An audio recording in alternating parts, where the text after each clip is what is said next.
Hi everyone, in front of me I've got Samsung Galaxy M53 and let me share with you how to change the system language on this device. So first of all, let's find and open the settings, and now we have to scroll down to the very bottom to find general management. Now let's tap on language at the very top, and as you can see, this is the list of all previously added languages. We've got only English right now, so simply tap on add a language, and as you can see, we've been transferred to the list of all languages.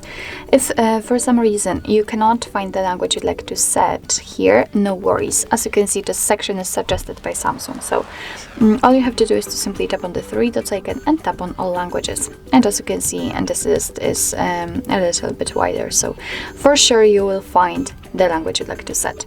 So basically all you have to do is to simply find the one you'd like to use and tap on it. So let me pick, for example, maybe, I don't know, it doesn't really matter, so it can be Spanish, and you will also be able to pick the regions sometimes, of course.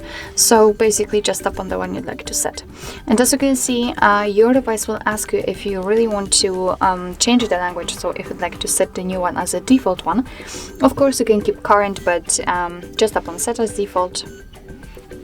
And as you can see, it will immediately appear at the top. And right now, the whole system, the whole menu will be in the chosen language. If you've got 2 or 3 different languages on this list, then in order to change the language, you have to simply tap on the one you'd like to use and tap on apply right here. So let me switch to the English. And as you can see, we've got the English as a main language. Of course, you can remove also the languages from this list. Just tap on edit and mark the language you'd like to remove. Let's tap on remove and confirm it. And as you can see, we've got only English left. So actually this is it. This is how to change system language in your Samsung Galaxy M53. Thank you so much for watching. I hope that this video was helpful, and if it was, please hit the subscribe button and leave the thumbs up.